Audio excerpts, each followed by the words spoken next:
Good evening, dear listener. Come closer to the fire. Tonight we journey into the darkest heart of the Highland winter, to the longest nights of the year, when Christmas arrives, not with bells and carols, but with silence, deep, waiting silence. In the old Scotland, Christmas was not the bright festival we know today. There were no trees strung with lights, no shop windows glowing warm against the December dark. Instead, there was only the cold press of winter, the winds screaming down the mountains, and the knowledge that the veil between this world and the next grew thin as frost on glass. The people of the Highlands and Islands knew this truth in their bones. They understood that when the year died and darkness claimed the longest hours, other things walked. The dead grew restless. Ancient creatures stirred from their lochs and glens, and the host of the unforgiven rode the winter winds, hunting souls. But there is a strange beauty of those old beliefs. The darkness was not only feared, it was also respected, prepared for, even welcomed. For within that cold and shadow came blessings that the daylight world could never hold. Visions that bridged impossible distances, visitors from beyond the grave, bringing comfort instead of terror, and mercy from the most unlikely creatures when the night was at its coldest and most sacred. Tonight, as snow begins to fall and the fire casts dancing shadows on the stone walls, I will recite 6 tales from Scotland's darkest Christmases, stories of protection and prophecy, of spirits and second sight, of creatures who chose mercy over malice on one holy night. Pull your blanket close, let the winter wind keen outside, and listen. In the old Gaelic, they were called the Sluagh, the host, the unforgiven dead. These were not the peaceful dead who rested in their graves. These were the restless ones, the souls who had lived wickedly or died violently, condemned to ride the winter storms as an unholy host.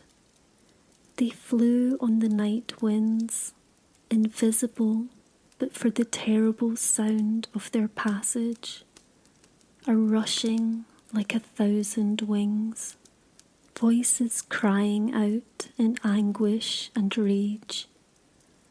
The Sluagh hunted, they searched for the dying, for those whose souls were loose and vulnerable, ready to be torn from their bodies and dragged into the dark host forever.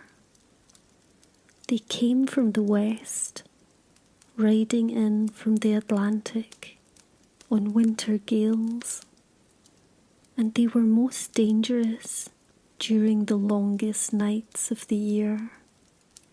Christmas night was one of their hunting times. On the island of South Uist in the Outer Hebrides, The people knew this. They had known it for centuries, passed down from grandmother to grandchild in whispered warnings, and so they prepared. It is Christmas Eve, 1887.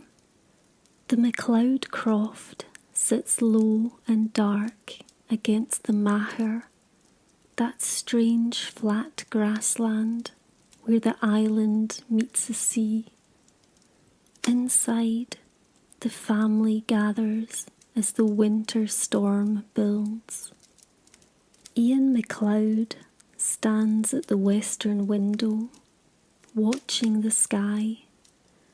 He is a fisherman, his hands scarred from nets and lines, his face weathered by salt wind. But tonight his eyes are not on the sea. They are on the clouds racing in from the Atlantic, black as peat smoke, moving too fast, too low. The air has changed. There is a pressure in it, a tension that makes the cattle low uneasily in their byre, and the dog whine at the door. They are coming, Ian says quietly. His wife Mary does not question.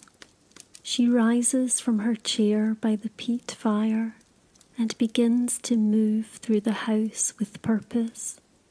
The children, Callum and Morag, watch with wide eyes. They have been told the stories, but they have never seen their mother's face look quite like this. Determined, almost frightened. Close the western windows, Mary instructs, every one, and bar them. The Sluagh always enter from the west.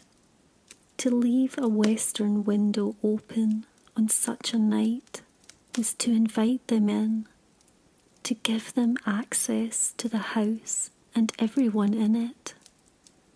Callum scrambles to obey, pulling the shutters tight, sliding the wooden bars into place. The house becomes darker, more enclosed. Mary takes a small cloth bag from the shelf above the hearth. Inside is salt, blessed by Father Allen 3 Christmases ago. She sprinkles a line of it across every threshold, every doorway, even the tiny window above Morag's sleeping cupboard. Salt is protection. Salt is boundary. The Sluagh cannot cross it. What do we do now? Morag asks. Her voice is very small. We pray, Ian says, and we wait. They gather in the centre of the room, away from the walls, away from the windows. Mary lights a candle and sets it on the table.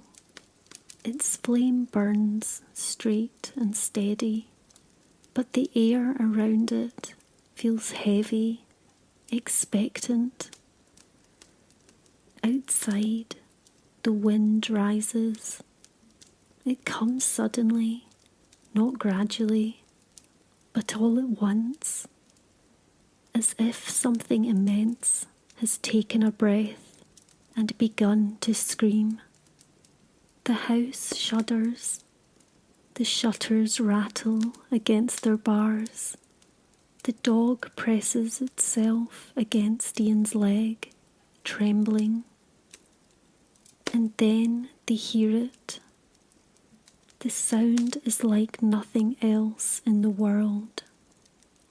It is the rush of great wings beating, the howl of voices crying in languages that were ancient when the islands were young.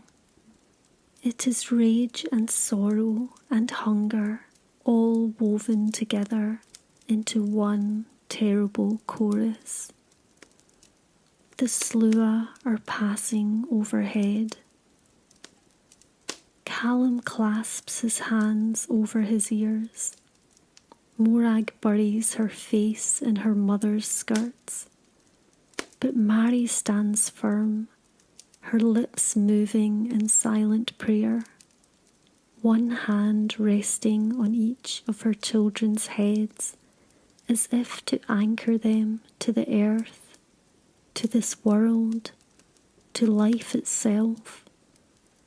The sound grows louder, directly above them now. The thatch creaks and shifts, as if great hands are pressing down on it. The candle flame wavers, but does not go out. Something scratches at the barred western window, a sound like claws on wood, testing, searching for a way in. God protect us, Ian whispers. The scratching stops. The terrible voices seem to hesitate, swirling around the house like a living wind.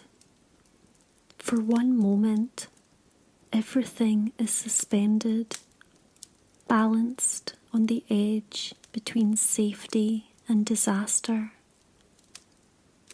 Then the sound moves on, slowly at first, reluctantly, as if the Sluagh are being dragged away against their will. But it goes. The rushing wings, the anguished cries, the scratching claws.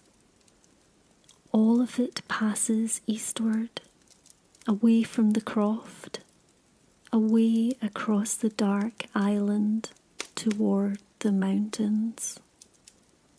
The silence that follows is so deep it rings in their ears.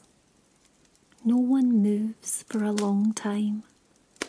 Finally, Ian lets out a shaking breath.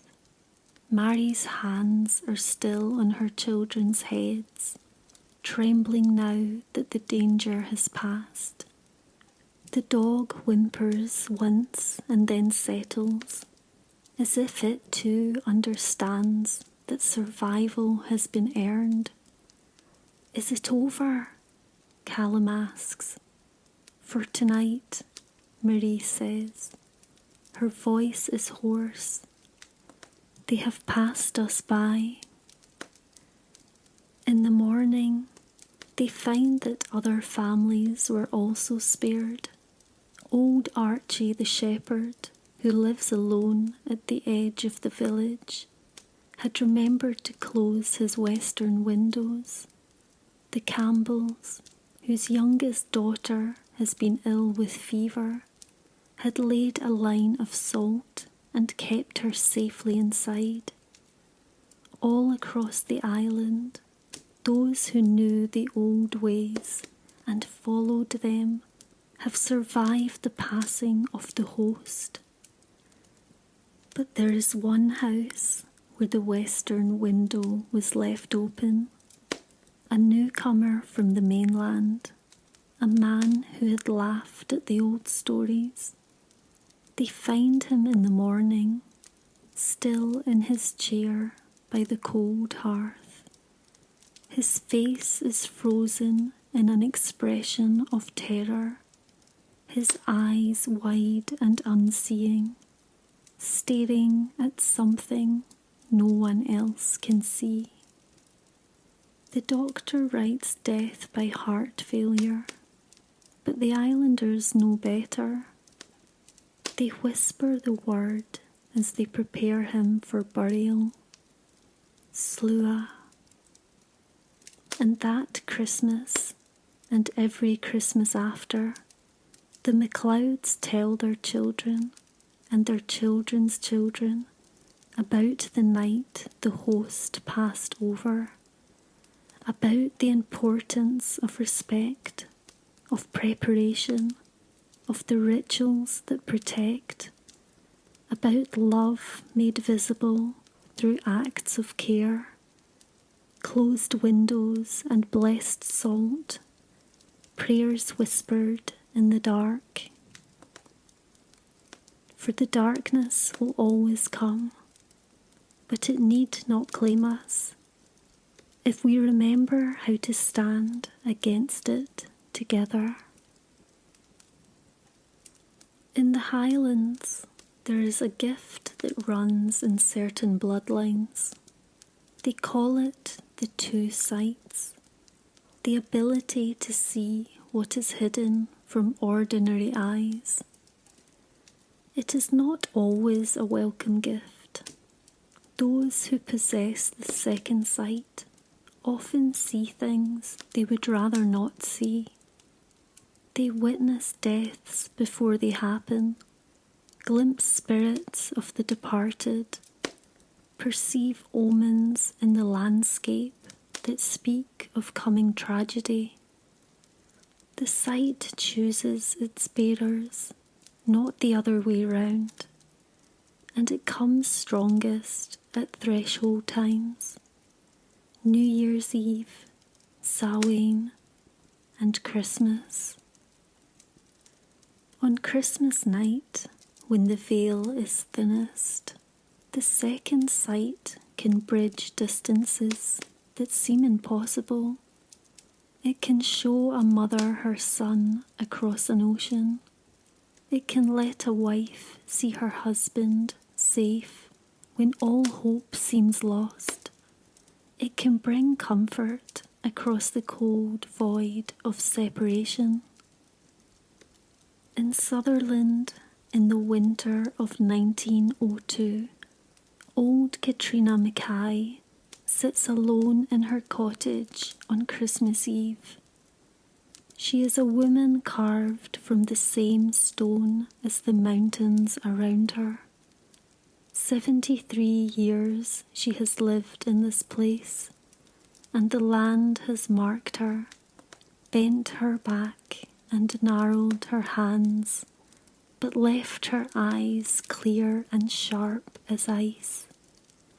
She knows the old ways, she has the sight, as her mother had before her, and her grandmother before that, reaching back through generations of Mackay women who saw what others could not. Her son Alistair left for the fishing grounds 7 months ago. The herring fleet headed for the northern waters beyond Iceland. It is dangerous work, and the Arctic winter is merciless. She has had no word from him since September. Every night she wonders if he is still alive. Every morning she wakes expecting the knock on her door that will tell her his ship went down in some distant storm. The not knowing is a weight that crushes her chest, makes it hard to breathe. On this Christmas Eve, the cottage is dark except for the peat fire burning low in the grate. She sits in her chair, wrapped in her mother's old shawl, and stares into the flames. Outside, snow is beginning to fall, soft and silent, covering the world in white shroud. Midnight approaches, the fire shifts, settling deeper into its bed of ash, and Katrina feels it beginning. The second sight does not come gently. It strikes like a fist to the chest, sudden and overwhelming. Her vision blurs. The cottage walls seem to fall away, and she is somewhere else, cold, bitter, bone-deep cold, the smell of salt and fish and tar, the creak of wood under strain. She is on a ship, but not physically. She is seeing through other eyes, experiencing another place, while her body remains motionless in her chair. The deck is slick with ice. Rigging hangs frozen and glittering in the weak Arctic light. Men move about in thick coats and wool caps, their breath steaming in the frigid air. And there, at the rail, is Alistair, her son, alive. His face is weathered and tired, his beard grown long and frosted with ice. But he is unmistakably himself.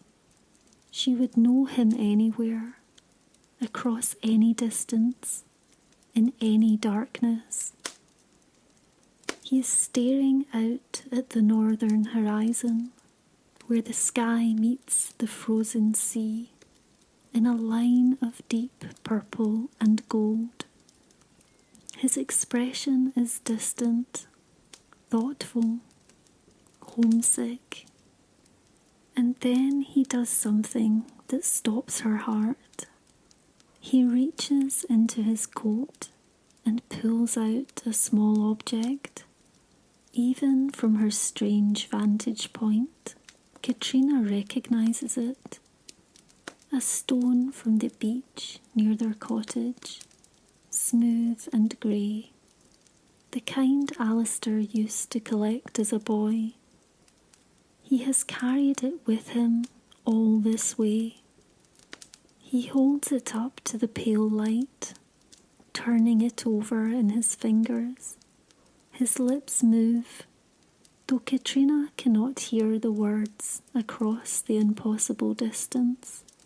But she knows what he is saying. She can feel it. He is thinking of home. He is thinking of her. And in that moment, as if he can sense her presence, Alistair turns. His eyes sweep across the deck, across the frozen rigging, and for one impossible heartbeat, he seems to look directly at her. His face softens. He smiles. The vision shatters like ice breaking. Katrina gasps, pulled back into her body with a violence that leaves her shaking. The cottage walls are solid around her again. The fire crackles. Snow taps softly at the window, but everything has changed. He is alive, he is safe, and he is thinking of her on this Christmas night, just as she is thinking of him. She sits in her chair and weeps with relief. The certainty of the vision is absolute. The second sight does not lie. She knows, with a knowledge deeper than reason, that Alistair will come home to her.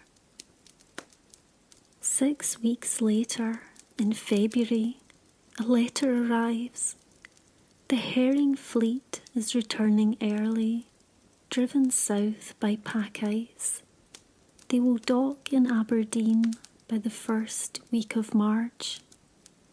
When Alistair finally walks through her door, thin and tired and smelling of salt, the first thing Katrina asks is about Christmas Eve. "Did you think of me?" she asks. He looks at her strangely. "Aye, Mather. I was standing on deck, holding that stone from home, thinking about the cottage, and I had the oddest feeling. like you were there with me, like I could almost see you. Katrina smiles. She takes his cold, rough hands in hers. You did see me, she says simply. I saw you. The second sight is a gift. Sometimes a hard gift, but that night it was a blessing. For the rest of her life, Katrina Mackay will remember that Christmas Eve as the night love proved stronger than distance, when the veil between souls grew so thin that separation itself could not hold. The darkness gave her a gift more precious than light. It gave her certainty. It gave her her son. In the islands, Hogmanay and New Year were times of guising. Masked and costumed, the guisers would travel from house to house, performing songs and dances, bringing luck and blessing to each household they visited. It was an ancient tradition, older than Christianity, a remnant of something that stretched back into the pagan times. But the people of the Hebrides knew something that outsiders did not. Sometimes, among the guisers, walked those who were not quite human, the dead, returning to visit their living families, ancestors come back to check on their descendants, to offer blessings for the year ahead, to remind the living that they were not forgotten. These spirit guisers were not frightening. They moved among the living with the same joy and purpose as any other performer. They laughed, they danced, they brought good fortune, and then, when dawn began to touch the eastern sky, they would slip away, back to whatever place the dead inhabit, when they are not walking the Hogmanay roads. On a small island in the Outer Hebrides, on Hogmanay night in 1895, the village of Ballymore prepares for the guisers. The community hall has been swept and decorated with holly and ivy. A peat fire roars in the hearth. Tables are laden with oatcakes, cheese, dried fish, and precious bottles of whiskey, saved for this night. Children run between adults' legs, too excited to stand still.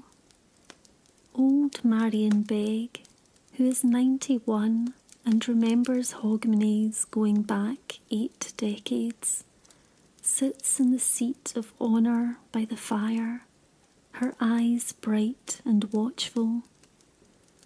The guisers will arrive after midnight. That is the tradition. They will knock 3 times, and the door will open to them, and they will bring the blessings of the new year into the hall. As midnight approaches, a hush falls. Even the children grow quiet, sensing the weight of the moment. This is threshold time, the hours when the living world and the other world stand closest together, when anything might cross the boundary between them. Outside, the wind rises, snow swirls against the windows, and then, clear and sharp in the winter stillness, comes the sound of knocking. 3 knocks, deliberate, patient. Donald MacLeod, the oldest man present, rises and walks to the door. He pauses with his hand on the latch, takes a breath and pulls it open. The guisers stand in the doorway, a group of perhaps 7 or 8 figures. They wear traditional costumes, straw masks covering their faces, ribbons and bells sewn to their clothing. In the flickering firelight from the hall, they look strange, otherworldly, their features hidden behind woven wheat and wool. "Happy New Year," they say in unison. Come in," Donald responds, stepping back. "You are welcome here." The guisers enter. They move with a strange grace, their feet making almost no sound on the wooden floor, despite their heavy boots. They form a circle in the centre of the hall, and without preamble, they begin to dance. It is an old dance, one that has been performed on this island for centuries. The steps are complex, winding, interweaving. The guisers move as one, their bodies synchronized in a way that seems almost impossible, as if they share a single heartbeat. The bells on their costumes chime in rhythm, and someone begins to sing, a wordless melody that echoes around the hall. The people of Ballymore watch transfixed. Children sit cross-legged on the floor, mouths open. Adults lean forward, drawn into the hypnotic weaving of the dance. And old Marion Begg, watching from her chair by the fire, sees what others do not yet perceive. One of the guisers moves differently from the others. The figure is tall, broad-shouldered, and there is something familiar in the way they carry themselves. The particular tilt of the head, the gesture of the hands during a turn. Marion's breath catches. She knows that movement. She would know it anywhere, though she has not seen it in 37 years. Seamus, her husband, dead since 1858, lost at sea when his boat went down in a winter storm. He is here, dancing among the guisers on Hogmanay night. The dance continues, growing faster, more intricate. The guisers spin and leap, their movements becoming almost frenzied. But through it all, Marion keeps her eyes on that one figure. She sees the way he moves to the rhythm, the particular grace that was always his, the strength in his shoulders that used to pull nets heavy with fish. Other people begin to notice too. Murmurs ripple through the crowd. A woman gasps and points.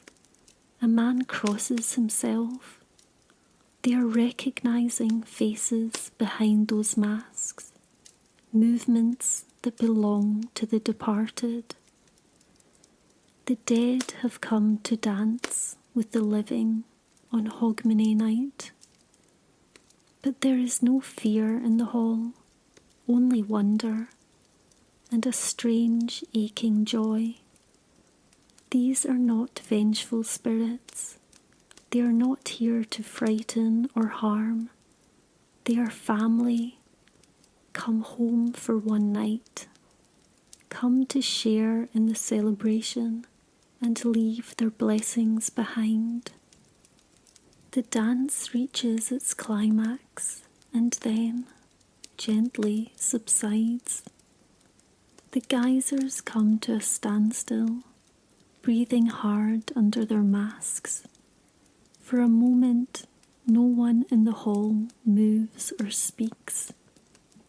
Then the tall geyser, the one Marion knows is Seamus, steps forward. He approaches her chair with slow, deliberate steps. The straw mask tilts as if he is looking down at her. And though she cannot see his face, she feels the warmth of his gaze like sunlight.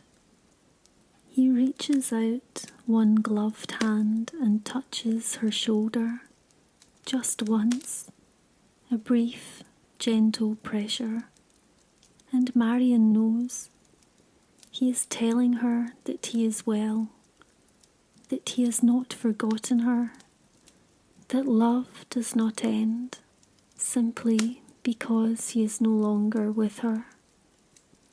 She reaches up and covers his hand with hers.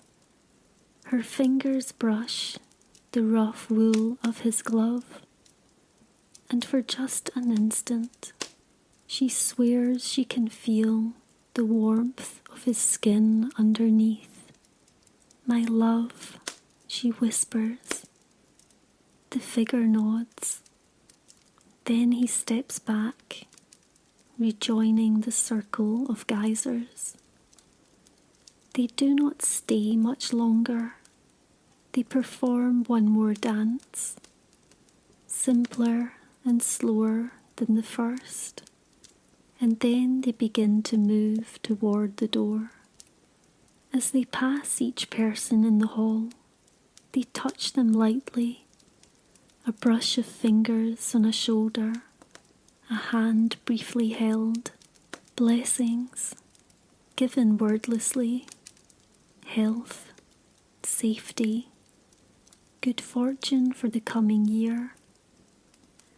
And then they are gone, slipping out into the snow-filled night. Donald closes the door behind them and stands with his forehead pressed against the wood, breathing heavily. Someone lights the lamps again. The fire is stoked.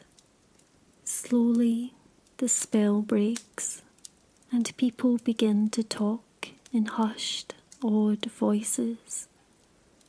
"Did you see? My father was there. I'm certain of it. The way that one moved, just like my Aunt Kirsty used to." But Marion Begg says nothing. She sits in her chair by the fire, her hand still raised to her shoulder where Seamus touched her, and she smiles. Around her, the people of Ballymore celebrate through the rest of the night, warmed by peat fire and whiskey and the knowledge that their dead have not abandoned them. That new year brought more fish to the nets than any in memory. Illness stayed away from the island. No boats were lost to winter storms. The blessings of the spirit geysers held, as they always did. And every hogmanay after, the people of Ballymore keep watch at midnight, hoping that the knock will come again, that the dead will return to dance among them, and remind them that family is a bond that even death cannot sever. Of all the creatures in Scottish folklore, few are more feared than the Echushka, the water horse. It appears as a beautiful grey horse, standing at the edge of a loch, its coat gleaming like silver in the twilight. Travellers see it and think how fine it would be to ride such a creature, They approach, they climb onto its back, and then the echushka plunges into the water, dragging its rider down to the cold depths to drown and be devoured. Only the liver is left, the only part of the body that cannot be digested, floating to the surface days later as grim evidence of what occurred. The echushka is not merely dangerous, it is malevolent, cunning, a hunter that takes active joy in luring humans to their deaths. It can take other forms, appear as a handsome man or a beautiful woman, but its true nature is always the same: predator, killer. Yet the old stories also whisper of something else. They say that on the most sacred nights of the year, even the darkest creatures might be touched by grace. That on Christmas, when the world holds its breath between one year and the next, mercy can bloom in the most unexpected places. Loch Marie in Wester Ross is a place of great beauty and greater age. It has been sacred since before memory, holy to the old gods, long before Christianity came to these shores. And it has an enushka. Everyone who lives near the loch knows this. They do not swim in its waters. They do not walk too close to its edges after dark. They teach their children to never ever approach a strange horse standing by the water. On Christmas Eve 1878, Dougal Mackenzie is caught on Loch Marie when the storm hits. He is a fisherman, 24 years old, strong and capable. He knows the loch as well as any man alive, but the winter storm comes so suddenly that even his experience cannot save him. One moment the water is calm, reflecting the grey December sky. The next, the wind is howling across the surface, whipping the water into a frenzy of waves. His boat is small, meant for quiet water fishing, not for navigating a tempest. A wave strikes the side and boards crack with a sound like breaking bones. Water pours in. Dougal bails frantically with his hands, but it is useless. The boat is sinking. He can see the shore, tantalizingly close, perhaps 200 yards, but the water is ice cold, cold enough to stop a man's heart in minutes. His heavy wool coat and boots will drag him down. If he tries to swim, he will die. The boat lists violently.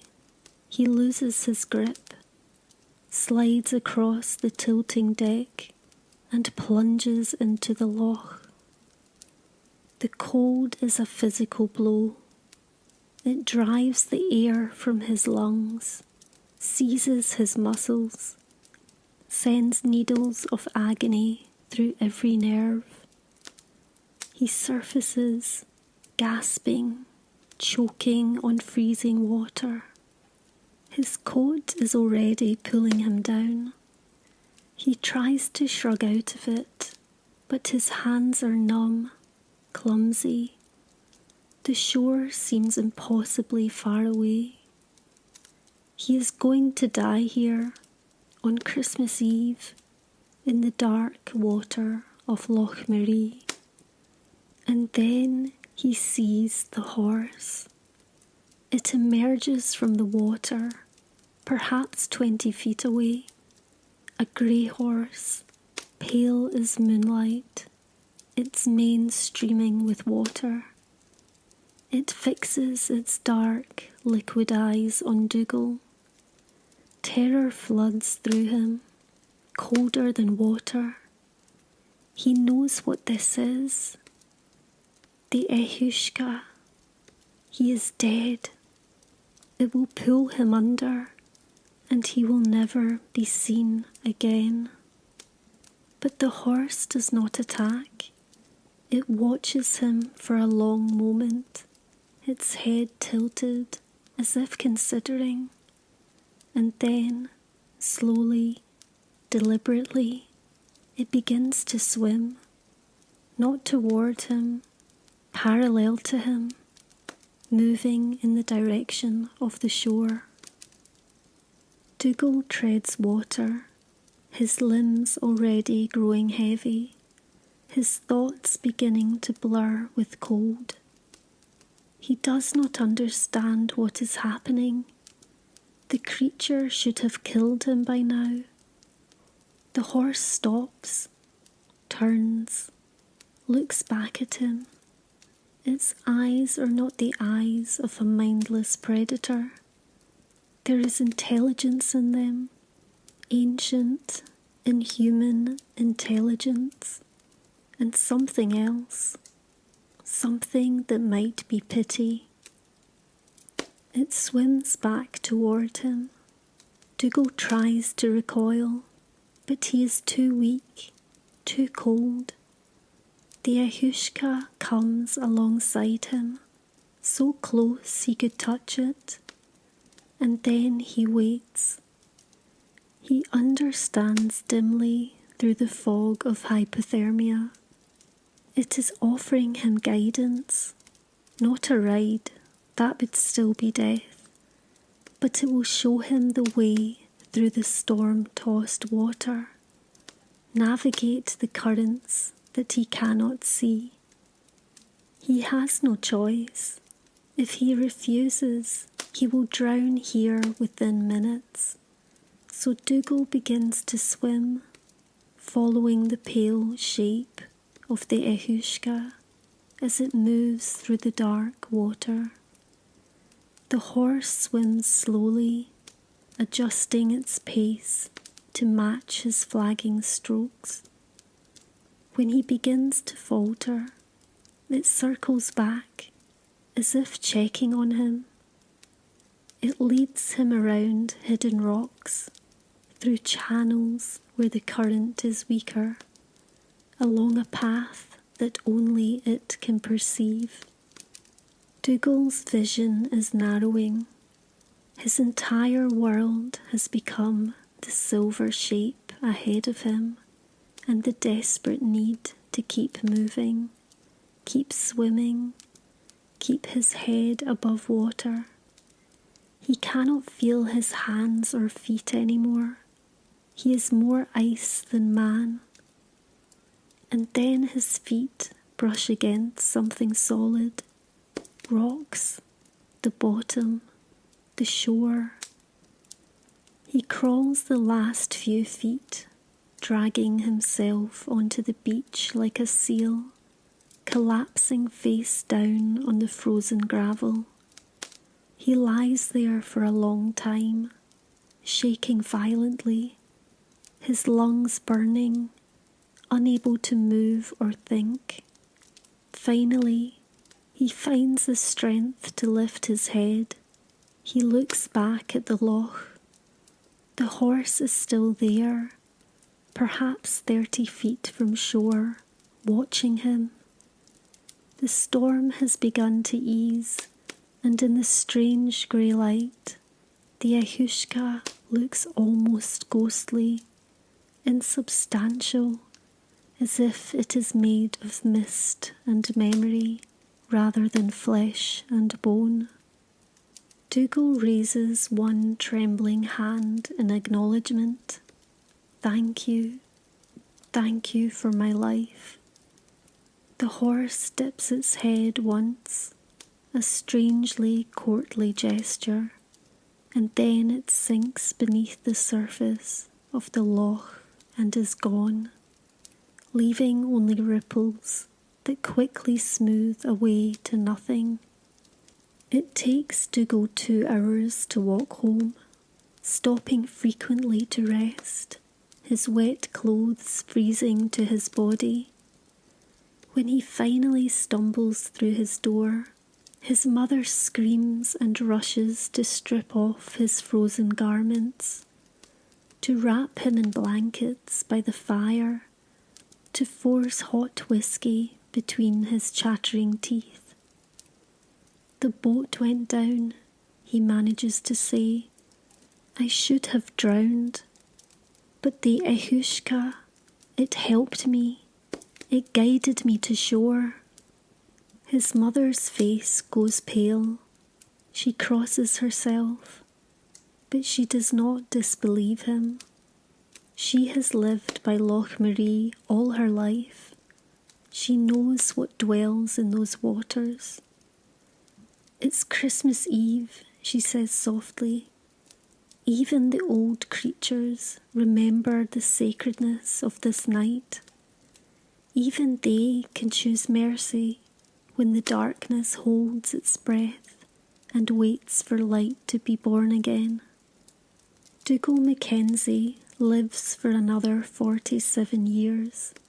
He never goes out on Loch Marie again, but he tells the story of the water horse to his children and grandchildren, and every Christmas Eve he walks down to the shore and stands looking out at the dark water, remembering.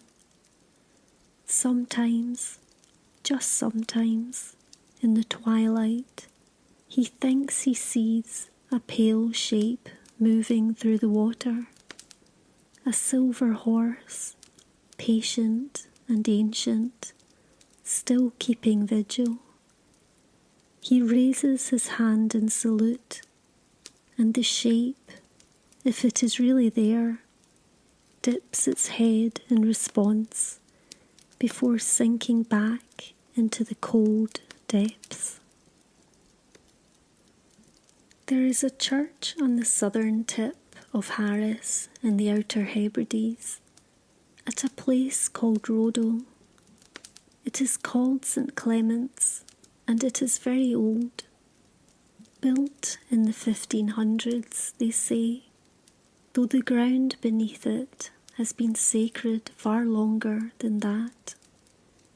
The church stands solid and grey against the Atlantic wind, its walls thick enough to withstand centuries of storms.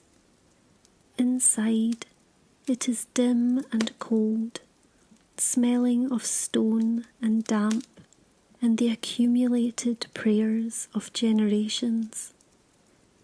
The dead sleep in the kirkyard outside, their graves marked by weathered stones, carved with ships and anchors, and hands clasped in eternal rest.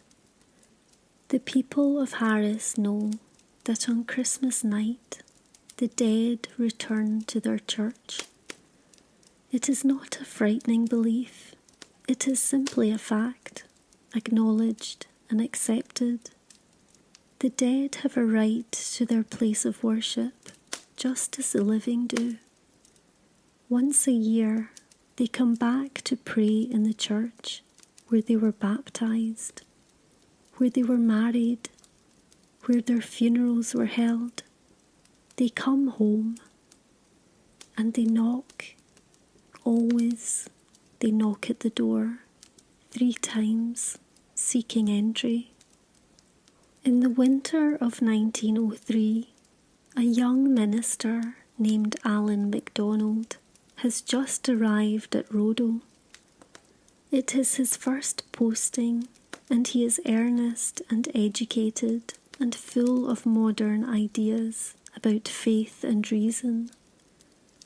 When the old women of the parish tell him about the Christmas night knocking, he smiles politely and nods, but he does not truly believe. Superstition, he thinks, the wind rattling the old door, the imagination of people who have lived too long in isolation, with nothing but the sea and the stones and their ancient stories. Christmas Eve arrives cold and clear. Stars scatter across the black vault of the sky like scattered salt. Alan holds the evening service for the handful of parishioners who brave the cold to attend. They sing the old Gaelic psalms, their voices rising thin and beautiful in the stone space. He leads them in prayer, reads from scripture, offers a brief homily about the coming of light into darkness. When the service ends, the people file out, wrapped in their shawls and heavy coats. One of the old men, Donald John, pauses at the door. "Will you be staying in the church tonight, minister?" Alan shakes his head. "I'll lock up and return to the manse. Why do you ask?" Donald John looks at him with eyes that have seen 70 winters. "It would be better if the door was left unlocked, just for tonight. The dead will want to enter." The young minister's smile is kind but firm. "There are no dead, Donald John, only memories and stories. The door will be locked, as it should be." The old man shakes his head slowly, but says nothing more. He touches his cap and shuffles out into the night. Alan is left alone in the church. He extinguishes most of the candles, leaving only 2 burning on the altar, enough to see by while he tidies up. The hymnals go back on their shelf. The collection is counted and recorded in the ledger. Everything neat and orderly, as it should be. But as he works, he becomes aware of a strange quality to the silence. It is too deep, too absolute. Even his own footsteps seem muffled, as if the air itself has thickened. The candlelight wavers, though there is no draught. He shakes off the feeling, tiredness, nerves. His first Christmas in a new parish, that is all. He puts on his coat, picks up the keys, and walks to the heavy oak door. His hand is on the latch when he pauses. Donald John's words echo in his mind. "Leave it unlocked. The dead will want to enter." Ridiculous. He is a minister of the Church of Scotland, a rational man. He will not bow to superstition. He steps outside, locks the door with a decisive turn of the key, and walks toward the manse. He is halfway across the kirkyard when he hears it. 3 knocks, slow, deliberate, distinct. He stops walking. His breath mists in the freezing air. The knocking came from the church door behind him. There is no one there. The kirkyard is empty. Nothing moves between the gravestones. 3 more knocks, louder this time, patient but insistent. Alan turns slowly. The church stands dark against the starlit sky, its windows black, its door firmly closed. But even from this distance, he can still see that there is no physical person standing at the door. No one at all. Yet the knocking continues. His rational mind scrambles for explanations. The wind, a loose shutter, an animal. But the night is perfectly still. There is no wind, and he knows, with a certainty that bypasses all reason, that no animal makes a sound like that. The dead will want to enter. His hands are shaking as he walks back across the kirkyard. He passes between the graves, their stones pale in the starlight, the names carved there familiar from the parish records he has been studying. MacLeod, Morrison, Mackay, generations of Harris people sleeping beneath this ground. The knocking grows louder as he approaches, not frantic, not angry, just persistent, determined. He reaches the door and stands before it, key in hand. This is madness. He knows it is madness, but something deeper than rationality compels him. He unlocks the door and pulls it open. The threshold is empty. The darkness beyond shows nothing but the dim interior of the church. The 2 candles still burning on the altar, casting long shadows across the stone floor. But the air changes. It grows heavier, thicker, as if something is moving past him, not touching him, not even quite visible, but there, present, real. He steps aside, his back pressed against the doorframe, and watches as something enters the church. He cannot see them clearly. They are impressions rather than forms, shapes that might be human, might be merely shadows cast by the candlelight. But they move with purpose, filing past him into the church in a steady, silent procession. He counts them without thinking. 7, 12, 20, more. They keep coming, an endless stream of the unseen, until he loses count entirely. Some seem old, bent with age. Others move with the lightness of youth. He catches glimpses of clothing, styles from decades past. A man in a fisherman's gancy, a woman with a shawl, a child, small and quick. The dead of Rodo Parish, coming home to their church. Finally, the procession ends. The last figure passes through the door, and the heavy feeling in the air begins to lift. Alan stands frozen, hardly daring to breathe. And then he hears it, from inside the church, very faint, very soft, singing. It is one of the Gaelic psalms, the same one that was sung at the evening service, but the voices are different.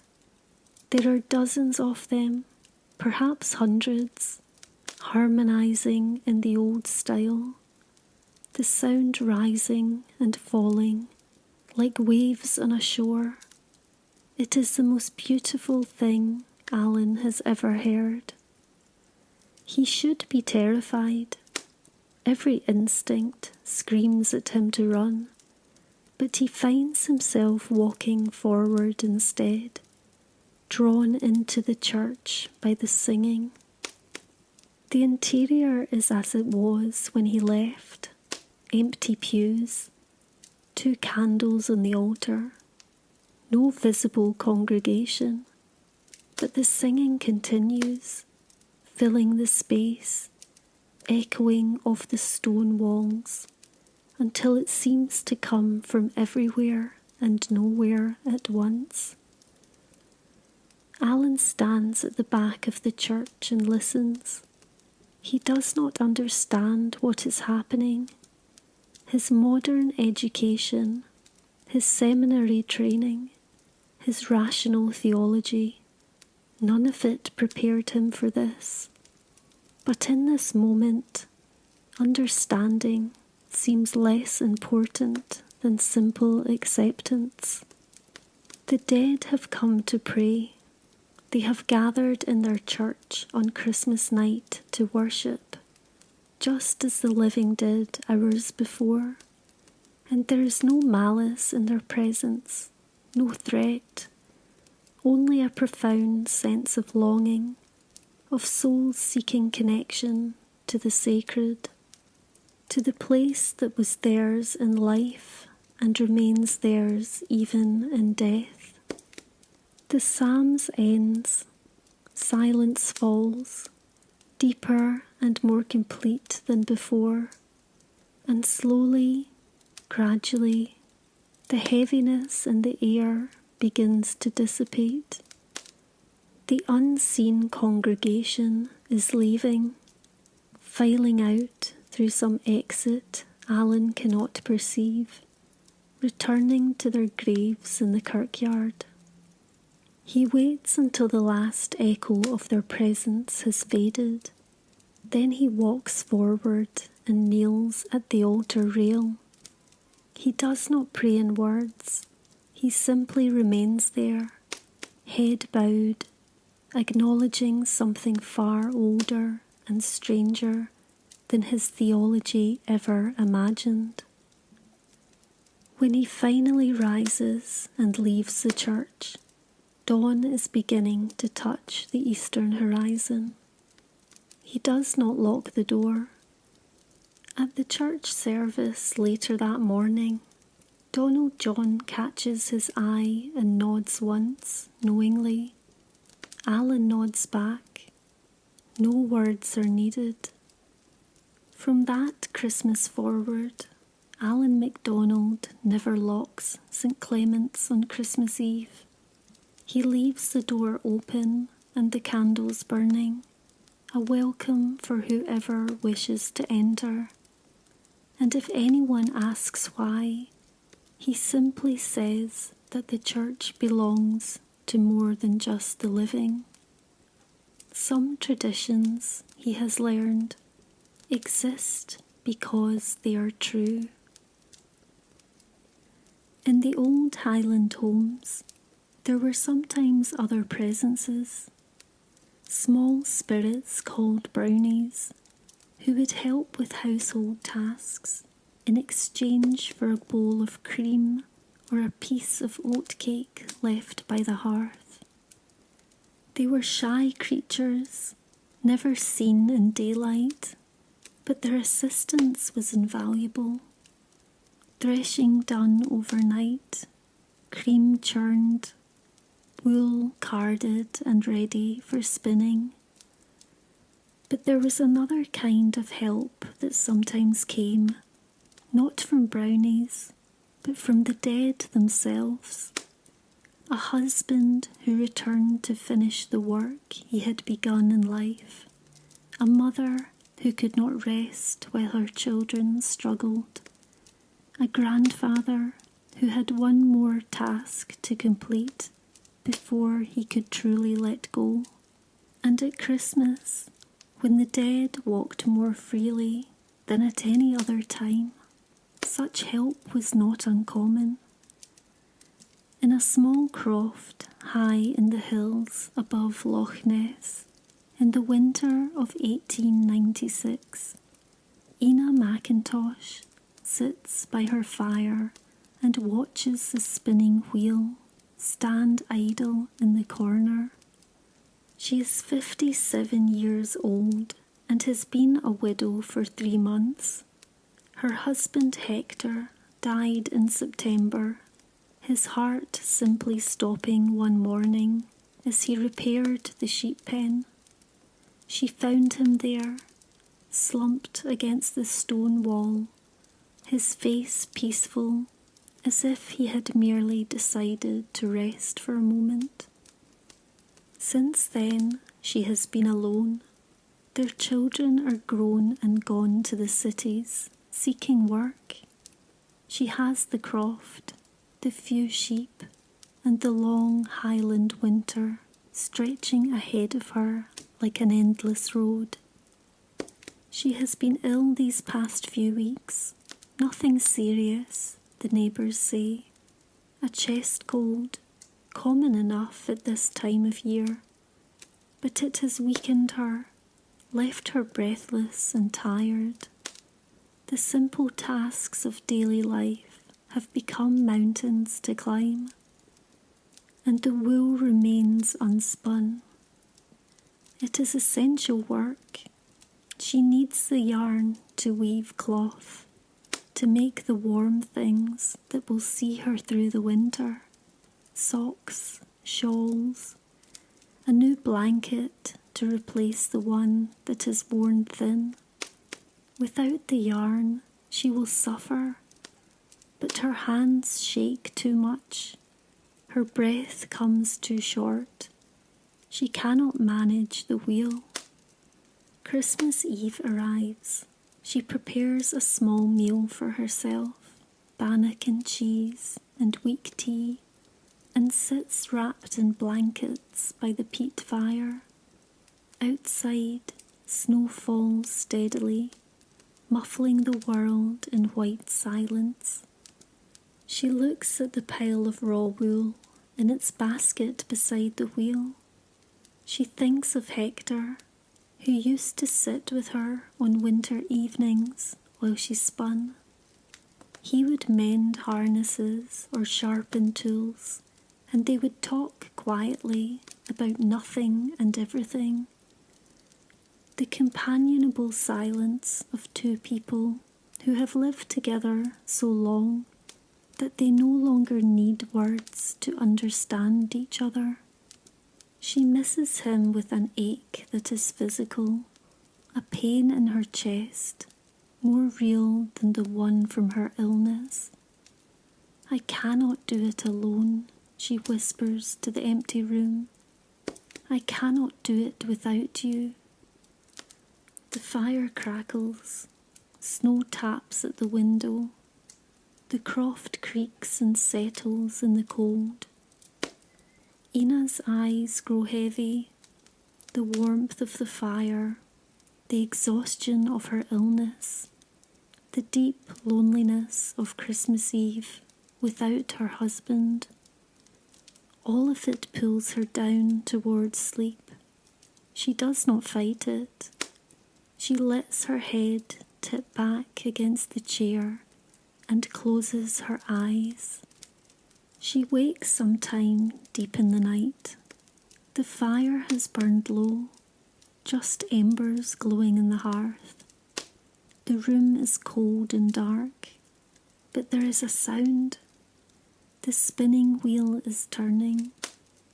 She sits up slowly, her heart hammering.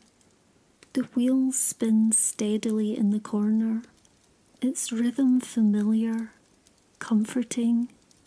The treadle rocks, the wool feeds through, and yarn winds onto the spindle, fine and even. There is no one there. The chair before the wheel is empty, but the wheel turns as if skilled hands guide it. Ina should be frightened. She knows she should be, but she is not, because she recognizes the rhythm. She has heard it 1,000 times before. The particular pace, the way the treadle rocks with a slight catch on the downstroke that Hector always meant to fix, but never did. He is here, her husband. He has come back on Christmas night to finish the work they always did together. She does not move. She hardly breathes. She simply watches as the invisible hands work the wheel with practiced efficiency. The wool in the basket slowly diminishes as yarn accumulates on the spindle. Hours pass. The night deepens and then begins to pale toward dawn. And still the wheel turns. She must have dozed again, because when she next opens her eyes, it is morning. Grey winter light filters through the small window. The fire is completely dead. Cold ash in the grate. The spinning wheel stands still. For a moment, she thinks it was a dream. An old woman's loneliness, given shape by sleep. But then she sees the spindle. It is full, completely full of yarn, wound perfectly, ready to be woven. And the basket that held the raw wool is empty. All of it, spun in a single night.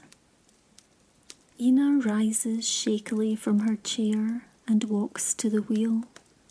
She touches the yarn with trembling fingers. It is real, solid, beautifully made.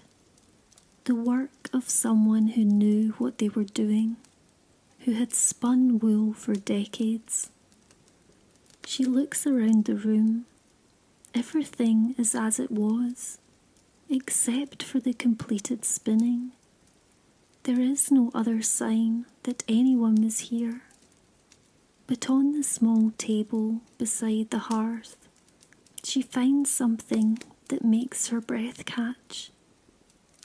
An oat cake, half eaten, and beside it, a cup that contains the dregs of cream. She did not leave these out. She is certain of it. But they are the traditional offerings, the payment for help given in the night.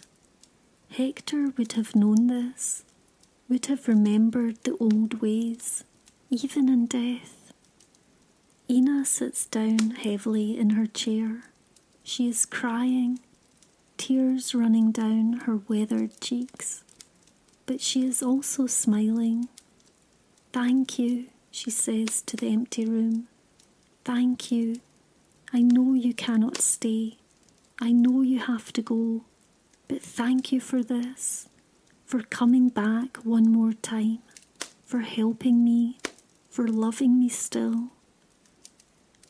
The air in the croft feels warm suddenly, despite the dead fire. A presence, gentle and familiar, seems to brush past her. And then it is gone, leaving only ordinary morning silence. But the yarn remains, real and solid and beautifully made. That winter, Ina weaves the yarn into a blanket. She works slowly, carefully, putting all her love into each thread. When it is finished, it is the finest thing she has ever made. She wraps herself in it on cold nights and feels warmed, not just by the wool, but by the knowledge of whose hands helped create it. She never spins wool on Christmas Eve again. Instead, she sets out an oat cake and a cup of cream beside the hearth, just in case he might come back, even for a moment, just to remind him that he is remembered, that he is loved, that death has not severed the bonds between them. The oatcake and cream are always gone by morning, whether taken by a helpful brownie or by the spirit of her husband. Ina does not know and does not need to know. Some gifts are best accepted without question, with gratitude and an open heart. And so, dear listener, we come to the end of our journey through the Christmas darkness of old Scotland. 6 tales, 6 encounters with the thin veil between worlds, 6 moments when the living and the dead drew close enough to touch, when mercy bloomed in unlikely places, when love proved stronger than the cold grip of winter and death. The Sluagh passed over without claiming victims, held back by preparation and ritual. A mother saw her son across impossible distance, connected by the gift of second sight. The dead danced with the living at Hogmanay and left blessings in their wake. A water horse that should have killed instead guided a dying man to safety. The departed returned to their church to pray, seeking comfort in the sacred space that was theirs in life. And a husband came back one last time to help his widow with the work they had always shared. These are not simple ghost stories meant to frighten children. They are something deeper, something woven into the very fabric of Highland life. They speak of a world where the boundary between the living and the dead was not a wall, but a veil, thin and permeable, especially at threshold times, where darkness was acknowledged but not feared, because within that darkness dwelt not only danger, but also grace. The people who lived these stories understood something we have perhaps forgotten, that death is not an ending, but a transformation, that love does not stop simply because the beloved can no longer be seen, that the bonds of family and community are stronger than any grave, and that on the holiest nights of the year, when the world holds its breath and waits for light to be reborn, miracles can happen. They prepared for the darkness with ritual. They closed their western windows against the Sluagh. They left their church doors unlocked for the returning dead. They set out oatcakes and cream for the spirits who might help them, not out of fear, but out of respect, out of understanding that they shared this world with forces older and stranger than they could ever fully comprehend, and that those forces deserved acknowledgement. And in return, they received blessings, protection, comfort across distance, help in their time of need, mercy from creatures that owed them nothing, the knowledge that they were not alone, even in the darkest hours of the longest nights. Perhaps there is wisdom here for us as well. We who live in a world of electric light, where darkness is banished at the flip of a switch. We who have forgotten how to sit with mystery, with the unknown. We who treat death as an enemy to be defeated, rather than a companion who walks beside us, patient and inevitable. The Highland Christmas darkness teaches us that some things cannot be illuminated, only honoured, that preparation and ritual are acts of love, that the dead are not gone, but changed, that even the most dangerous forces might show mercy on a sacred night, and that love, practiced faithfully and remembered truly, echoes beyond any ending we can imagine. So as you drift towards sleep, wrapped in your blankets with the fire burning low, remember these tales. Remember the people who faced their darkness with courage and faith and open hearts. Remember that you too are part of an ancient pattern, connected to everyone who has ever watched the winter night and wondered what moved in the shadows. The darkness is not empty. It is full of presence, of memory, of love that refuses to die.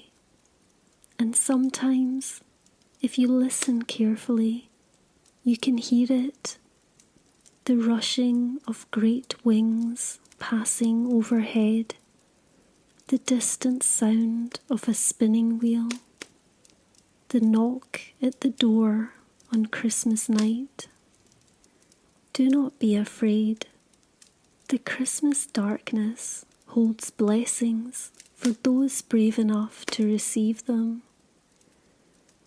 Sleep well, dear listener, and if these old Highland tales have brought you comfort or wonder, perhaps you might light a small candle for Caledonia Sleeps, which is to say, leave a like or subscribe to help these stories find others who need them in their own dark nights. Until we meet again by the fire, I wish you peace, warmth, and the knowledge that you are never truly alone. Good night.